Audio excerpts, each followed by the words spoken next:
Bismillahirrahmanirrahim. Assalamualaikum warahmatullahi wabarakatuh. Selamat pagi, salam sejahtera, salam sehat untuk kita semuanya. Yang saya hormati seluruh Bapak Ibu Guru dan karyawan SMA 12 Semarang. Yang saya hormati, saya banggakan, saya cintai seluruh siswa SMA Negeri 12 Semarang, kelas 10, kelas 11, dan kelas 12. Alhamdulillah, puji syukur, mari kita selalu panjatkan kehadirat Allah Subhanahu wa Ta'ala atas seluruh rahmat karunia-Nya, sehingga pada kesempatan pagi hari ini kita semua diberikan kesehatan dan keselamatan, sehingga kita bisa menjalankan tugas sesuai dengan kewajiban kita masing-masing. Bapak, Ibu, dan para siswa yang berbahagia, tidak terasa, alhamdulillah wa syukurillah, sekarang kita sedang menjalankan ibadah puasa Ramadan. Semoga puasa kita, puasa keluarga besar SMA 12 Semarang selalu dalam lindungan Allah Subhanahu wa Ta'ala, dan ibadah kita semoga dapat diterima dan mendapatkan karunia dari Allah Subhanahu wa Ta'ala. Para siswa yang berbahagia, dalam rangka melaksanakan dan sekaligus mengamalkan ibadah puasa kita di SMA Negeri 12 Semarang, sekolah memiliki berbagai kegiatan, program yang sudah dikemas oleh kesiswaan dan juga oleh Humas, yaitu melaksanakan kegiatan pesantren Ramadan.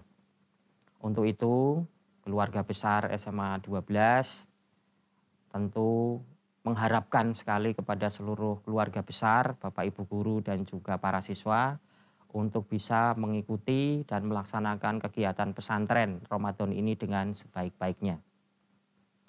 Kegiatan pesantren Ramadan ini dirancang tentu dalam rangka untuk terus kita berusaha meningkatkan keimanan dan ketakwaan terhadap Allah Subhanahu wa Ta'ala, dan sekaligus kita berpartisipasi, bekerja keras, dan sekaligus juga untuk berupaya agar dalam kegiatan pesantren Ramadan ini kita semua bisa menghayati dan mengamalkan nilai-nilai Islami yang kita anut bersama-sama.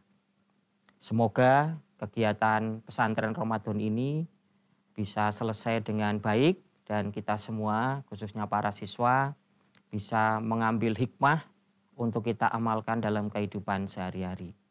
Demikian sambutan yang bisa saya berikan. Terima kasih. Mohon maaf jika ada hal yang tidak berkenan. Wabillahi taufiq wal hidayah. Assalamualaikum warahmatullahi wabarakatuh.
Assalamualaikum warahmatullahi wabarakatuh.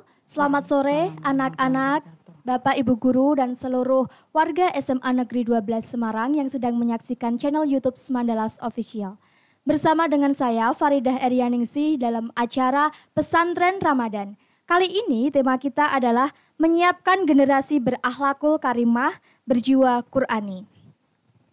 Baik, anak-anak, sore ini kita akan mendengarkan tausiah dari dua narasumber yang tentunya Bapak Ibu Guru SMA Negeri 12 Semarang untuk menemani kegiatan ngabuburit kalian. Jadi ngabuburit kalian bisa bermanfaat ya dengan mendengarkan materi-materi yang akan disampaikan oleh dua narasumber kita. Nah, langsung saja kita undang bersama kita. Yang pertama ada Bu Istifaroh. Assalamualaikum Bu Istifaroh. Waalaikumsalam. Yang kedua ada Pak Ismail. Selamat siang Pak, Assalamualaikum.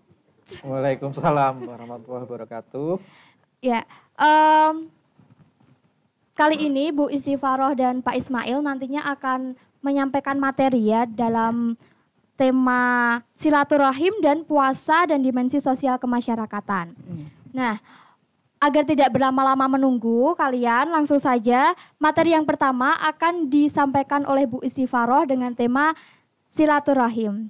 Kepada Bu Istifaroh, kami silakan. Terima kasih Mbak Faridah. Assalamualaikum warahmatullahi wabarakatuh. Waalaikumsalam warahmatullahi wabarakatuh. Bismillahirrahmanirrahim. Alhamdulillahirabbil alamin wassalatu wassalamu ala asyrafil anbiya'i wal mursalin Sayyidina wa habibina wa maulana Muhammadin sallallahu alaihi wasallam. Rabbi shrah li sadri wa yassir li amri wahlul 'uqdatam min lisani yafqahu qawli, amma ba'du. Anak-anakku sekalian yang saya cintai, para pemirsa yang ada di studio dan dimanapun berada yang dirahmati Allah Subhanahu wa taala, puji syukur kepada Allah Subhanahu wa taala yang telah memberikan rahmat, nikmat dan kesempatan sehingga pada sore hari ini, pada hari ini kita masih diberi kesehatan untuk menjalankan puasa. Semoga anak-anakku sekalian yang berada di rumah diberi kelancaran dalam menjalankan puasa dan kita semua termasuk imanan wahtisaban ghufirallahu ma taqaddama min dzambi. Amin. Salawat dan salam tetap kami curahkan kepada junjungan kita Nabi besar Muhammad sallallahu alaihi wasallam beserta para keluarganya dan para sahabatnya. Anak-anakku sekalian yang saya cintai, pada kali ini saya akan membahas tentang silaturahim. Benar ya Mbak Faridah ya, silaturahim. Jadi silaturahim itu berasal dari bahasa Arab, silatu dan rahimu. Karena diwakafkan jadi menjadi silaturahim. Sila artinya nyambung, menyambung. Kemudian rahim itu rahim seorang perempuan ya. Jadi itu kiasan. Jadi arti makna dari rahim itu adalah kerabat ya, karena lahir dari seorang perempuan, kemudian mungkin ada kekerabatan di situ ya. Jadi dikiaskan dengan rahim, maknanya itu menyambung kekerabatan atau menyambung tali persaudaraan. Pada suatu saat Nabi beserta para sahabat sedang berkumpul dan datanglah seseorang. Seseorang itu bertanya kepada Kanjeng Nabi, "Ya Rasulullah, amal apakah yang utama yang bisa saya lakukan?" Kemudian Rasulullah bersabda, "Man kana yu'minu billahi wal yaumil akhiri falyukrim dhaifah. Wa man kana yu'minu billahi wal yaumil akhiri falyasil rahimah.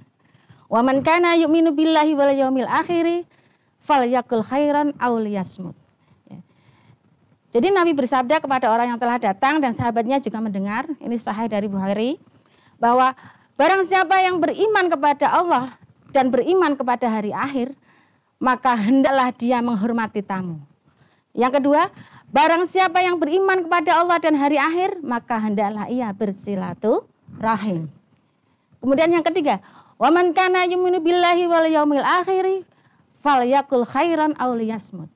Maka dia hendaklah berkata yang baik, atau jika tidak bisa berkata baik, aw liyasmut, atau lebih baik diam. Jadi jelas di sini bahwa orang yang memuliakan tamu itu termasuk dari beriman kepada Allah. Karena apa? Dia beriman dengan adanya Allah, beriman kepada hari akhir, berarti beriman kalau hari akhir kiamat itu akan terjadi. Percaya adanya surga dan neraka. Ya. Kalau dia pengen di surganya Allah, maka adalah yang pertama fal yukrim dhaifah. ya, maka hendaklah menghormati tamu.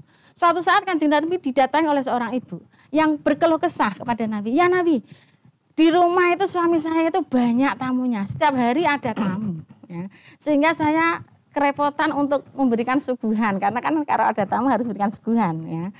Nah, kemudian karena berkeluh kesah, Kanjeng Nabi kemudian pengen menyadarkan dengan cara beliau, ya. Oke, kalau misalnya ada tamu saya akan datang ke rumahmu wahai ibu, kan gitu. Kemudian suatu saat Kanjeng Nabi rawuh dan di rumahnya ibu tadi. Setelah ada tamu dikasih suguhan, ya. Kemudian tamu itu selesai, kemudian mau pergi. Lah, pada saat tamu itu mau pergi, kemudian Rasulullah SAW buka mata batin seorang ibu tadi yang berkeluh kesah kepada Rasulullah. Nah, bersama tamu yang keluar dari rumahnya tadi, juga keluar dari rumahnya bencana atau bala, ya. Atau di situ seolah-olah perempuan tadi melihat ada menyerupai ular, kalau jengking, kaki seribu keluar dari rumahnya. Jadi tamu itu membawa keselamatan di rumah itu. Jadi apa yang kita berikan kepada tamu bukan sia-sia, ya. Keberkahan, keselamatan nanti akan dimiliki oleh orang yang didatangi oleh tamu. Maka fal yukrim dhaifa. Kemudian yang kedua, wa man kana yu'minu billahi wal yaumil akhir fal yasil rahimah. Maka hendaklah bersilaturahim, nyambung sedulur kalau kita, ya, nyambung sedulur. Lah, karena apa? Manfaat kita bersilaturahim itu sangatlah banyak. Di antaranya Kanjeng Nabi juga bersabda, man ahabba ayyabsata lahu fi rizqihi wa ayyas'alahu fi asarihi falyasil rahimah, ya. Barang siapa ingin dijembarkan, ya, rizkinya dan ditambahkan umurnya, maka hendaklah dia bersilaturahim, ya. Ini ada dua berpendapat ini para ulama. Jadi kalau rezeki dan umur itu sudah ditetapkan, itu takdir sudah tidak bisa dirubah. Yang kedua bisa dirubah kalau dia melaksanakan suatu ibadah amalan yang utama, contohnya silaturahim tadi. Yang pertama misalnya tidak berubah, umurnya 60 tetap 60, kemudian rezekinya mungkin 1 miliar ya tetap 1 miliar, akan tetapi dalam rizki dan umur tersebut karena dia itu rajin silaturahim, ya, maka ada kualitas umur yang 60 tadi. Ya mungkin rajin ibadah, ya Mbak Farida, ya. Rajin sedekah, sama temannya baik, kemudian dalam berkomunitas itu juga bagus, ya. Hidupnya itu berkualitas dengan umur yang 60. Orang yang suka silaturahim sama yang tidak suka silaturahim berbeda. Dan apabila rezekinya juga tetap seperti itu, tapi rezekinya itu berbarokah, ya. Barokah artinya rezeki yang barokah itu apa yang dia dapat itu berkahi, nambah kebagusan, ya. Nambah kebagusan untuk kehidupannya, untuk keluarganya. Kalau yang tidak rajin silaturahim, misalnya ada di situ rezeki sama, tapi kan tidak barokah, mungkin ada rezeki banyak, ya, tapi digunakan untuk sesuatu maksiat, bet malah habis, kan seperti itu. Itu pendapat yang pertama.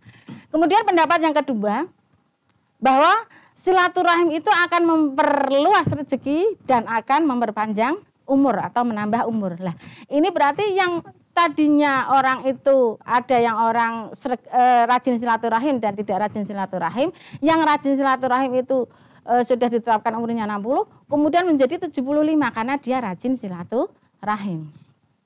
Ya. Kemudian rezekinya juga seperti itu, karena dia rajin silaturahim, artinya rezekinya yang tadi ditetapkan 1 miliar bertambah. Ya, itu ada dua pendapat. Ya, saya berharap anak-anakku sekalian rajin silaturahim kepada kerabatnya, juga kepada tetangganya, kepada guru-gurunya juga, ya. Ya, kalau anak-anakku sekalian misalnya kok ke rumah saya, ya insya Allah ada rezeki yang akan didapat, ya. Mbak Farida ke rumah saya, nanti insya Allah ada rezeki. Nah, mungkin itu dulu yang bisa saya sampaikan. Apabila ada kekurangan mohon maaf. Assalamualaikum warahmatullahi wabarakatuh. Waalaikumsalam warahmatullahi wabarakatuh. Terima kasih Bu Isti atas materinya, sangat bermanfaat sekali. Jadi yang saya tangkap adalah pentingnya silaturahim ya, karena dengan bersilaturahim kita akan memperpanjang umur, kemudian memperlancar rezeki dan Betul. juga kita mendapatkan umur dan rezeki yang sangat berkualitas. Amin, Baik. amin, amin. Untuk materi selanjutnya akan disampaikan oleh Bapak Ismail dengan tema puasa dan dimensi sosial kemasyarakatan. Kepada Bapak Ismail, disilakan. Terima kasih Bu Farida. Assalamualaikum warahmatullahi wabarakatuh. Bismillahirrahmanirrahim. Bapak Ibu guru yang saya hormati dan anak-anakku semua yang berada di rumah yang saya cintai. Kalau kita berbicara tentang puasa dalam dimensi sosial kemasyarakatan, jadi ibadah puasa ini merupakan ibadah yang spesial, ibadah yang khusus begitu ya. Kenapa seperti itu? Ada empat hal kenapa saya katakan bahwa ibadah puasa merupakan ibadah yang spesial atau ibadah yang khusus. Alasannya kenapa? Dua hal. Yang pertama dilihat dari perspektif agama, bahwa perintah puasa itu kan yang ditujukan adalah instruksinya sudah jelas dari Allah gitu ya, sesuai dengan Al-Baqarah 183, bahwa orang-orang yang beriman, jadi labelnya itu, status simbolnya itu ya dalam kajian sosiologi begitu sudah jelas adalah orang-orang yang beriman. Kemudian pahalanya, rewardnya itu langsung dari Allah gitu. Langsung dari Allah pahalanya atau reward kita melakukan ibadah puasa seperti itu.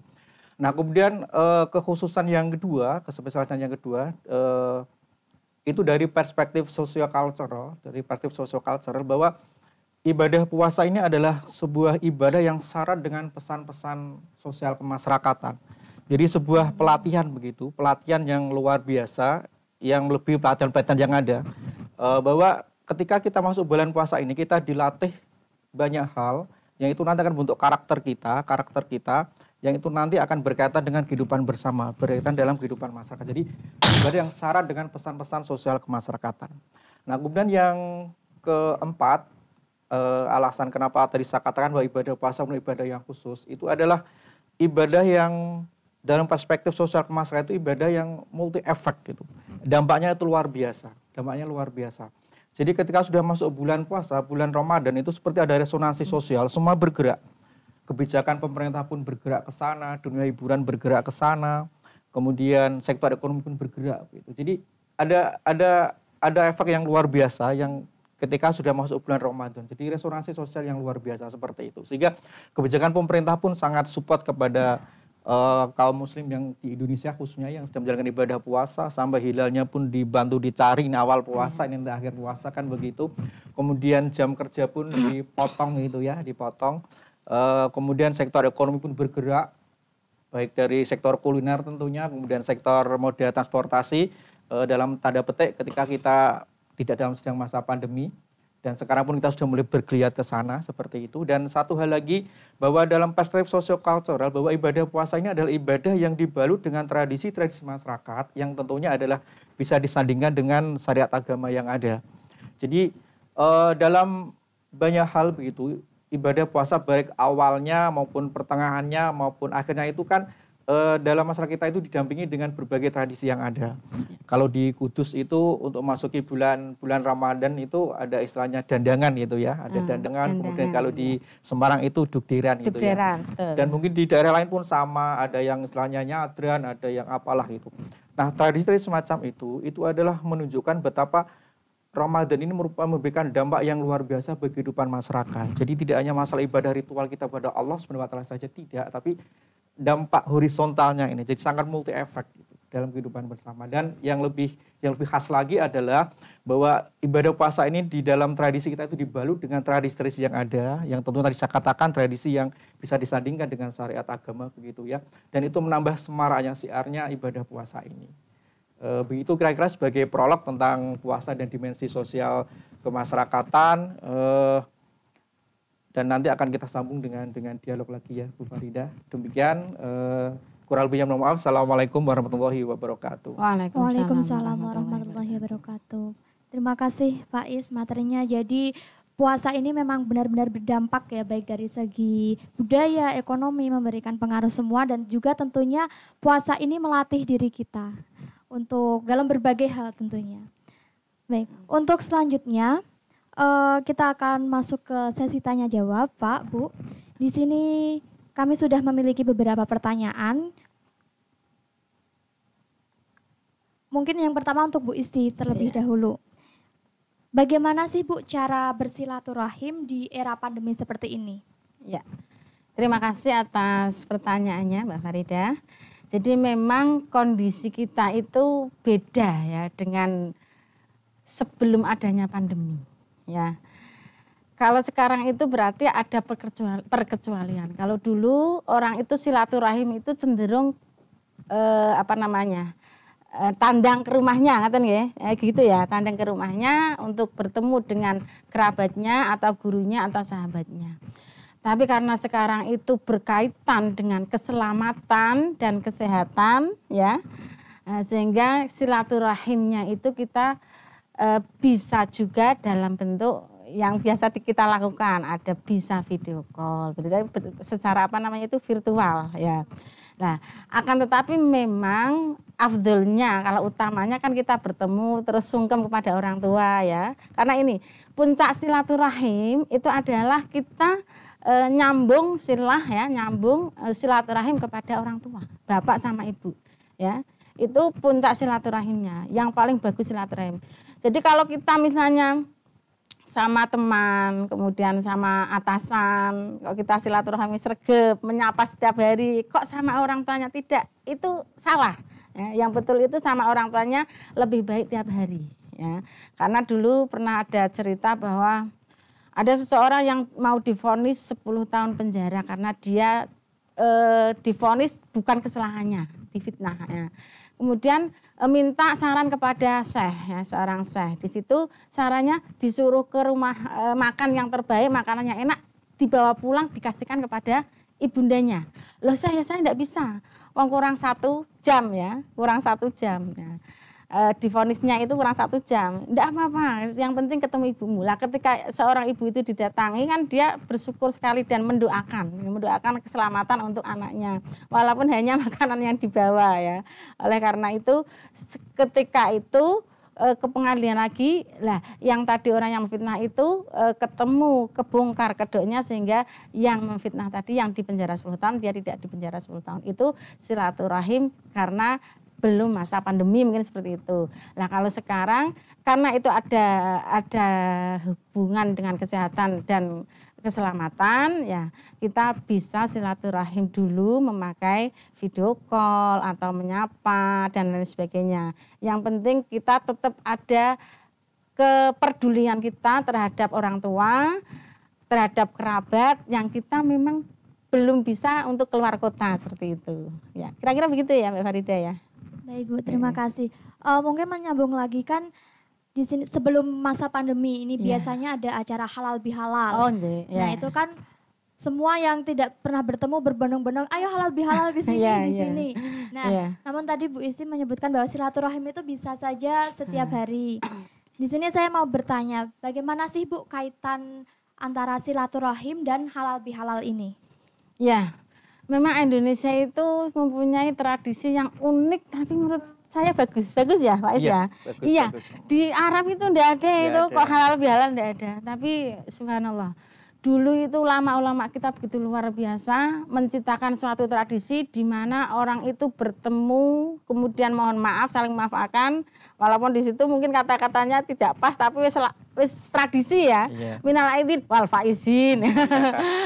Padahal kita pakai bahasa Indonesia juga tidak apa, mohon maaf lahir batin. Oh iya, sama-sama kan begitu juga. Lah karena apa, Nabi juga bersabda, "Mam min muslimaini yaltaqiyani fayustaf sofahah ya. Fayastufahani itu ghufirallahu ma taqaddama min dambi ya. Jadi dua orang muslim itu bertemu dan berjabat tangan ya. Ketika dia belum berpisah ya, maka yang dosa antara orang muslim yang bertemu tadi saling maaf-maafan gitu dilebur ya. Makanya dari kita biasanya ada acara halal bihalal itu saling melebur dosa, terus kita seperti kertas putih lagi kembali pada fitrah, kemudian berusaha tidak melakukan kesalahan lagi. Nah, silaturahim yang diadakan kita pada waktu halal bihalal kok pas dibarengkan dengan peringatan setelah Hari Idul Fitri halal bihalal ya enggak apa-apa. Ya, itu bagus. Itu merupakan tradisi yang luar biasa, ya. Seperti itu. Kalau misalnya halal bihalal menurut Pak Is ya yang sosio kemasyarakatan ya, itu gimana Pak Is halal bihalal? Jadi begini, tadi sudah saya singgung tadi ya bahwa salah satu kekhasan spesial gitu ya, yang saya katakan dengan ibadah puasa ini adalah adanya kita itu disandingkan tradisi-tradisi yang ada tadi seperti itu. Nah kemudian ketika puasa selesai itu kan di close gitu ya, di ending dengan dua hal sebenarnya. Zakat fitrah itu maknanya luar biasa itu zakat fitrah. Kemudian adalah tradisi tadi yang kita miliki gitu ya, tradisi halal bihalal tadi yang biasa dibahas dengan tradisi mudik gitu. Cuma dalam era pandemi kemudian ada pembatasan-pembatasan seperti itu. Tapi dengan pandemi ini kan tidak membatasi kita untuk bisa silaturahmi gitu. Kan sekarang silaturahmi tidak harus tatap langsung tapi tatap layar lewat virtual bisa seperti itu. Sehingga begini, bahwa dengan halal bihalal ini itu kan ada semacam ini. Kalau di dalam sosiologi istilahnya reintegrasi sosial gitu, islah gitu ya. Istilahnya udah move on, artinya lupakanlah udahlah, yang lama udah lupakan begitu, segala kesalahan yang ada, kemudian kita buka lembar hidup yang baru gitu ya. Kita buka hidup lembar yang baru, sesuatu yang baru lagi, sehingga dalam konteks kehidupan sosial kemasyarakatan, terutama di masyarakat kita yang sangat majemuk ini, kadang-kadang gesekan-gesekan itu terjadi. Gesekan individu, apalagi gesekan yang horizontal dengan masyarakat, entah karena beda golongan, entah karena beda kebudayaan, itu seringkali jadi gesekan-gesekan. Nah, momentum semacam inilah itu ya. Ya, itu menjadi sebuah momentum kita untuk merefresh kembali, untuk menyegarkan kembali bahwa sekaranglah kita mulai untuk berdamai kembali gitu, menciptakan lembar hidup baru, sesuatu yang pernah retak mari kita rekatkan lagi, sesuatu yang pernah pecah mari kita sambung kembali dengan tali silaturahim lagi. Dan bahwa dalam perspektif agama itu silaturahmi itu tadi maknanya sangat luar biasa begitu ya, bisa menambah rezeki, memanjang umur dan lain sebagainya. Demikian Bu. Oh tadi belum satu, tadi yang musafahah yang saling bersalaman tadi, sehingga di lembar dosanya ya yang perempuan sama yang perempuan, tentunya yang laki-laki sama yang laki-laki. Saya lupa tadi. Dan satu hal lagi Bu Farida, jadi begini ya, dalam era pandemi semacam ini, dulu kan istilahnya ada social distancing gitu ya, kemudian dirubah jadi physical distancing. Itu itu ada maknanya. Ketika WHO merubah istilah social distancing ke physical distancing, itu ada maknanya bahwa kalau social distancing itu seperti ikatan kita yang dipisahkan gitu. Tapi yang dimaksud dengan menjaga jarak dalam era pandemi itu kan fisik kita ya, physical distancing. Jadi bolehlah fisik kita berjauhan tapi hati kita satu gitu ya. Jauh di mata dekat di doa gitu ya. Sudah seperti itu istilahnya. Musafahnya sekarang ini ya karena sekarang kita tidak boleh mudik, tidak boleh pulang ke kampung halaman gitu ya, dalam rangka untuk memutus penyebaran COVID-19. Bukan berarti silaturahmi kita tidak bisa kita jalankan, tidak. Tapi kita tetap bisa melalui media digital yang ada seperti itu. Baik, terima kasih untuk Bu Isti dan Pak Is tadi. Kemudian saya akan beralih ke Pak Is untuk bertanya. Di sini tadi kan disebutkan ada pesan-pesan sosial kemasyarakatan. Nah, mungkin Pak Ismail bisa lebih menjelaskannya, pesan-pesan sosial kemasyarakatan seperti apa Pak yang dimaksud itu? Dalam kehidupan ini kita itu kan ada hubungan gitu ya, ada hubungan vertikal, hablum minallah, hubungan kita dengan Allah Subhanahu wa taala, dan hablum minannas, hubungan kita dengan manusia sama manusia seperti itu. Nah, kemudian di dalam ibadah puasa ini mana sih maknanya itu? Maknanya kita hablum minallah dan hablum minannas kan begitu. Sudah jelas sebenarnya di dalam Al-Baqarah 183 ya Bu, bahwa tujuan utama kita berpuasa adalah menjadi orang yang bertakwa, orang yang muttaqin. Jadi orang yang muttaqin itu ya. Orang muttaqin itu tandanya nanti bisa dua, terjadinya kesolehan individu diri, dan kesolehan sosial seperti itu. Kalau kesolehan individu nanti jelas menjadi orang yang bertakwa kepada Allah Subhanahu wa taala, kemudian jadi kesolehan sosial ini. Bahwa kesolehan sosial ini nanti dibangun dalam dua hal, bahwa puasa ini adalah mengajarkan kepada kita, membiasakan kepada kita tentang adanya menumbuhkan ikatan-ikatan sosial, ikatan-ikatan kemasyarakatan. Bahwa dengan puasa kita diajarkan bersikap empati, merasakan bagaimana orang yang kekurangan, orang yang kelaparan, kehausan itu kita dibangun di sana. Kita mah cukup seharian saja menahan lapar dan dahaganya ya, tapi bagi orang yang kesusahan begitu, bagi daerah-daerah yang terkena konflik, terkena bencana itu kadangkala untuk mendapatkan sesuap nasi sekali makan aja harus ngantri dan sebagainya, mengharapkan bantuan gitu, seperti itu. Jadi itu yang dibangun ikatan-ikatan kemasyarakatan. Jadi menumbuhkan rasa empati. Kemudian adalah yang berikutnya adalah membangun kesetiakawanan sosial, kebersamaan, bahwa salah satu tatanan ajaran Islam yang dibawa oleh Rasulullah SAW adalah ini egaliter gitu ya, kesamaan gitu. Jadi Islam itu diharapkan jadi rahmatan lil alamin yang dalam hubungan kemanusiaan itu melampaui gitu, melampaui sekat-sekat agama, suku, ras dan lain sebagainya kan seperti itu. Nah, kemudian yang kedua adalah bahwa puasa ini maknanya kan mengendalikan diri. Mengendalikan diri artinya apa? Mengendalikan diri dari syahwat jadi sesuatu yang tidak baik itu, nafsu yang tidak baik. Nah, dengan mengendalikan dan kita terbiasa berpuasa, mengendalikan diri kita ini, kita nanti akan terbiasa untuk mengendalikan diri sesuatu yang tidak baik. Entah lisan kita, ucapan kita, kemudian jari-jari kita yang lewat media sosial yang tidak harus membuli, menghina orang lain seperti itu ya. Karena sekarang pandangan juga. Kemudian pun kita akan terhindar dari perbuatan-perbuatan yang tidak baik. Kita dilatih untuk jujur, untuk amanah kan begitu. Nah, ini kalau diterapkan dalam kehidupan masyarakat sangat luar biasa. Kita akan terbiasa untuk mengendalikan hawa amarah kita sehingga yang muncul adalah kata-kata yang santun gitu ya, yang tidak menyakiti tapi menyejukkan semuanya sehingga tercipta keharmonisan sosial. Di samping itu ketika kita terbiasa disiplin, puasa itu kan masih disiplin Bu Isti ya. Kapan kita harus berbuka, kurang sak menit pun urung waktunya ya ojo kan itu. Batal itu dasarkan disiplin. Kapan harus imsak, sahur dan lain sebagainya seperti itu. Kemudian mengajar kejujuran pada diri kita semua karena ini rahasia antara kita dan Allah itu ya. Karena kita ngumpet kita makan enggak ada orang yang lihat, tapi kan Allah tahu sama. Betul. Seperti ketika kedisiplinan diri ya. Ketika kita diberikan amanah itu kan kita selalu ada CCTV, ini CCTV-nya Allah ini, gitu ya. Kalau CCTV manusia kan masih terbatas, tapi kalau Allah yang memantau kita ini tidak terbatas. Sehingga kita akan misalnya kita nanti dalam tatanan kehidupan masyarakat diberikan wewenang, diberikan jabatan, diberikan amanah itu nanti akan selalu amanah itu, amanah itu tidak melakukan penyelewengan karena selalu ingat Allah, saya dipantau oleh Allah. Dan ini semua itu diatur, semua ini dilatihkan di dalam ibadah puasa ini seperti itu. Baik. Kemudian ada pertanyaan yang kedua, bagaimana Pak makna ibadah puasa dalam dimensi sosial kemasyarakatan ini atau dalam konteks kehidupan berbangsa dan bernegara? Selalu menarik ya Bu, kalau kita berbicara tentang dimensi kehidupan berbangsa dan bernegara itu ya. Karena ada ungkapan atau apa ya Bu, bahwa mencintai negara sebagian daripada iman itu ya. Hubbul waton minal iman. Iya, itu ya, mencintai negara dan sebagian daripada iman seperti itu. Di mana sih letak makna kita, makna puasa kita dalam kerangka kehidupan berbangsa dan bernegara kan itu. Kita sangat bersyukur diberikan anugerah dari Allah SWT, negara yang demikian indah, kaya dan makmur, berbhinneka tunggal ika majemuk begitu ya. Kita satu negara tapi banyak bangsa, banyak budaya, banyak agama, banyak suku, banyak ras begitu, tapi kita selalu bisa menjaga persatuan dan kesatuan.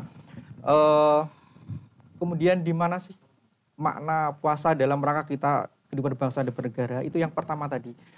Di dalam puasa kita diajar untuk mengendalikan diri tadi. Jadi dengan mengendalikan diri ini nanti kita akan terbiasa untuk tidak berbuat tadi ya. Berbuat yang menyinggung orang lain, yang membuli. Itu dalam bahasa sosiologinya adalah kita tidak terlalu etnosentrisme. Tidak selalu primordialisme, menganggap kelompok kita yang paling benar, yang paling oke, yang paling jempol gitu. Yang lain adalah jelek, abal-abal dan sebagainya. Kita akan terhindar dari seperti itu. Kemudian berikutnya adalah bahwa tadi kita akan menjadi manusia-manusia yang terbiasa untuk bersikap jujur, bersikap disiplin, bersikap bisa mengendalikan diri, sehingga ketika kita nanti diberikan kewenangan misalnya ikut di dalam struktur pemerintahan misalnya, kita akan menjadi orang-orang yang amanah, kita diberikan jabatan, diberikan wewenang, sehingga tidak melakukan penyelewengan semacam itu. Jadi kira-kira seperti itu. Baik. Saya mau kembali lagi ke Bu Isti untuk pertanyaannya. Kan dalam masa pandemi ini kita juga harus bersilaturahim. Tapi terkadang begini Bu, kan ada mungkin saudara jauh kemudian tidak bisa bertemu secara virtual. Apakah itu maknanya sama? Mungkin nanti bisa dianggap kok hanya video call saja seperti itu. Nanti maknanya tidak sama dengan ketika bersilaturahim bertemu langsung. Secara fisik datang gitu ya. Kalau dalam masa pandemi ini, saya kira semuanya bisa memahami. Iya Pak Isya? Iya. Dari orang kota, orang desa, kampung, ya anak kecil, remaja, orang dewasa, semua memahami bahwa kita ini sedang dalam masa darurat istilahnya kalau darurat ya. Jadi kalau sekiranya orang itu datang untuk bersilaturahim tapi membawa bencana, nah, maka malah tidak dianjurkan untuk bersilaturahim secara fisiknya datang. Karena memang ada ya Mas Ismail ya, Pak Ismail. Ada beberapa kasus ketika orang itu dari kota, misalnya dari Jakarta, kemudian ke Blora misalnya atau Rembang misalnya. Kemudian dari Jakarta itu kan ketemu kepada orang siapa di jalan juga tidak mengenal apakah dia membawa virus corona apa tidak. Kemudian pulang ke rumahnya, dianya sehat, anak-anak yang dari Jakarta sehat, akan tapi di jalan ketemu orang mungkin terpapar virus ya, kemudian dia namanya apa ketularan ya. Ketularan. Sampai ke rumah orang tuanya itu kan dalam keadaan renta ya, renta, kemudian secara imun juga beda dengan orang yang muda sehingga sangat sangat bisa menimbulkan ketularannya itu lebih daripada yang muda sehingga apa? Niatnya dari Jakarta ingin sungkem kepada ibunya silaturahim ke desa malah membawa bencana, orang tuanya ada yang meninggal dan seterusnya. Ada memang beberapa kejadian seperti itu saya kira gitu ya. Nah, oleh karena itu memang sekarang itu termasuk dalam keadaan darurat ya, dalam keadaan perkecualian sehingga mau tidak mau silaturahim itu tidak harus ketemuan fisik. Ya, tapi bisa juga dengan virtual seperti itu. Lah nanti kita semoga pandemi segera berlalu, coronanya juga segera hilang dari muka bumi ini. Nanti kita bisa bersilaturahim. Yang tadi nyariin di salim-salim, ya salam-salaman lagi. Yang pengen lagi untuk ketemu dengan keluarganya, orang tuanya juga nanti bisa. Semoga saja pandemi segera berlalu. Gitu. Baik, jadi esensinya tetap sama ya Bu, virtual maupun secara langsung. Yang penting niatnya. Ya, nanti saya memberikan pesan kepada anak-anak ya, siswa ya. Ya, ini kita juga sudah di penghujung acara kebetulan. Nanti mungkin dari Pak Ismail dulu bisa memberikan pesan-pesan ini untuk siswa yang ada di rumah, bagaimana agar menjaga diri dan lain sebagainya, kemudian terkait dengan materi atau bisa penguatan. Silahkan Pak Is. Anak-anakku semua yang ada di rumah khususnya sebagai closing ada dua hal yang ingin saya sampaikan, ingin saya tekankan khususnya pada anak-anakku semuanya. Yang pertama, Islam di dalam tataran dunia global dan dalam tataran dunia nasional, dalam dunia negara kita. Dalam dunia global itu kan sekarang muncul semacam Islamofobia, ketakutan terhadap Islam gitu ya.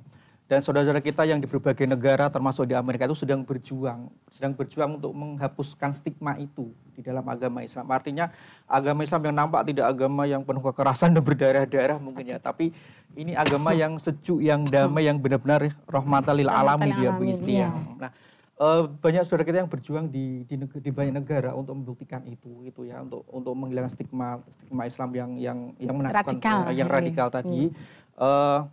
Dan dengan puasa inilah itu nanti akan kita terbiasa ke sana. Dan anak-anakku semua saya berpesan mari jadi agen-agen Islam yang penuh cinta, penuh senyum begitu ya, penuh kedamaian untuk semuanya begitu.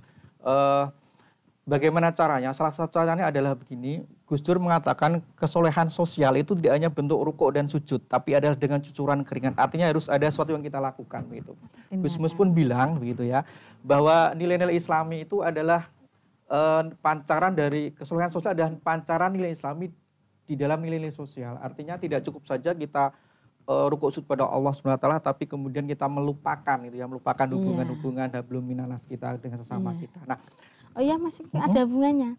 Kalau orang itu rukuknya bagus, sujudnya bagus, ibadahnya bagus, tapi dengan sesama dia memutuskan tali silaturahim tidak ada artinya. Karena amalnya tidak sampai kepada Allah. Ada hubungannya. Ada hubungannya ya. Jadi seperti itu Bu. Jadi pesan yang pertama, anak-anakku semua, mari kita menjadi agen Islam yang menyebarkan Islam dengan penuh kedamaian, dengan penuh cinta itu ya. Dan salah satu caranya adalah kita melakukan dengan cara berbagai bentuk kegiatan sosial kemasyarakatan yang memancarkan rasa empati kita, memupuk kesetiakawanan kepada kita, dan dengan ibadah puasa ini kita akan nanti banyak pesan yang diberikan kepada kita untuk saling solidaritas, merasakan penderitaan orang lain, kesusahan orang lain itu, sehingga nanti kita akan tadi muncul menjadi manusia yang peka terhadap sosial, akan menghilangkan kemalasan sosial seperti itu. Itu yang pertama. Kemudian yang kedua adalah mari di bulan puasa ini kita sediakan momentumnya, bahwa ini Allah itu sangat royal di bulan puasa ini dengan pahalanya gitu ya. Berlipat ganda. Dilipat gandakan sehingga muncul ungkapan saking apapun itu jadi ibadah, bahwa orang tidur puasa pun itu ibadah gitu ya. Tapi ini bukan dalam tataran kemudian diambil yang ini gitu ya. Tapi ini ibarat aja bahwa saking begitu berlimpatnya pahala ini diberikan Allah kita di bulan puasa ini, sehingga tidurnya orang puasa pun dihitung ibadah, apalagi yang bukan tidur pasti akan lebih luar biasa itu. Sehingga mari anak-anak di bulan puasa ini kita tingkatkan keimanan kita, kesolehan individu kita, ya tentunya nanti pasti akan berimbas kepada kesolehan sosial seperti itu. Dan harapannya nanti anak-anakku semua ibadah puasa nanti kita close, kita tutup dengan 2 kegiatan tadi sudah saya sampaikan, bahwa dengan zakat itu nanti akan membangun sebuah kepekaan sosial, rasa solidaritas, saling berbagi begitu ya. Dan harapannya secara ekonomi yang menciptakan keadilan sosial, mengurangi ketimpangan sosial seperti itu. Dan kemudian ditutup dengan silaturahmi halal bihalal, apapun bentuknya sekarang mengikuti situasi yang ada, bahwa karena pandemi corona tidak harus tatap muka langsung, tapi lewat platform-platform digital yang ada. Yang penting bolehlah fisik kita jauh tapi hati kita masih tetap satu gitu. Kita saling mengingat, saling bersilaturahmi seperti itu. Iya, betul. Baik, terima kasih Pak Ismail. Untuk selanjutnya mungkin Bu Isti bisa memberikan pesan-pesan kepada anak-anak yang menonton di rumah. Iya, anak-anakku sekalian yang saya cintai, mengutip dari firman Allah Subhanahu wa taala, a'udzubillahi minasyaitonirrajim. Walitukmilul iddata walitukabbirullaha ala ma hadakum wa la'allakum tashkurun. Jadi apa? Sempurnakanlah bilangan puasamu. Ada yang mungkin 29 atau 30. Jadi kita nanti lihat nanti ya. Semoga hari ini sama ya. Kalau 30 ya 30 semua misalnya seperti itu. Jadi sempurnakanlah bilangan puasamu, kecuali mungkin bagi perempuan yang menstruasi kan memang tidak boleh berpuasa, tapi juga harus mengganti ketika bulan puasa berakhir, kita Syawal sudah mulai boleh ganti atau ngada sholat. Bagi yang laki-laki kamu sudah balik, berakal juga, tidak orang gila, maka sempurnakanlah bilangan ibadah puasamu. Nah, jika kamu kok tidak sempurna dalam melaksanakan ibadah puasa, kok kamu ikut halal bihalal, takbir, walitukabbirullaha ala ma hadakum kan itu ya. Ya pora isin, ya. Kan malu juga. Nah, oleh karena itu yang di situ pantas mengumandangkan Allahu Akbar itu yang sempurna bilangan ibadah puasanya ya, kecuali mungkin bagi orang tua yang darurat sudah tidak mampu dan lain sebagainya itu kan ada hukumnya sendiri. Nah, bagi anak-anakku sekalian di sini, nah kamu wajib melaksanakan puasa sempurna sampai tanggal terakhir dari bulan Ramadan tahun ini. Semoga kita semua termasuk la'allakum tashkurun. Jadi orang-orang yang bersyukur ya, seperti itu. Kemudian seperti tadi yang dikatakan oleh Pak Ismail juga betul. Jadi dalam era puasa ini berlipat ganda pahalanya. Jadi naumuso imin ibadatun, betul. Orang itu kalau tidur itu ibadah dalam keadaan puasa. Lah, di sini pengertiannya jangan tidurnya, apalagi yang tidak tidur. Ya. Wasum tuh. Jadi menenge ya. Itu kayak tasbih ya. Kayak seperti membaca tasbih. Wasum tuh tasbihun. Lah, daripada meneng lebih baik sama umi-umi kan gitu ya. Umi-umi tasbihan. Lebih baik lagi dalam puasa ini kita banyak tadarus Al-Quran, banyak membantu orang tua, banyak berbagi ini ya, sedekah berbagi. Kalau sebelum puasa kamu tidak pernah beramal berbagi, nah ini bulan puasa ya. Jadi apa tetangganya yang kurang mampu itu dikasih beras 5 kilo, minyak 1 liter misalnya gitu, enggak apa-apa. Nah, ini mumpung puasa karena dilipatkan, mumpung ada kesempatan di bulan puasa tahun ini ya. Atau bisa kita membantu masjid-masjid yang belum jadi, ini SMA 12 ini masih membangun masjid. Lah, ini anak-anak, orang tua mungkin yang juga menyaksikan siaran ini ya. Semoga juga terketuk hatinya untuk memberikan donasinya supaya Masjid SMA 12 segera terwujud. Amin. Allahumma amin. Ya, dan yang terakhir silaturahim ya. Kalau saya itu prihatin dengan anak-anak sekarang ya. Anak-anak sekarang itu kadang malah manutnya pada teman-temannya, tapi pada orang tuanya kadang-kadang malah tidak manut ya.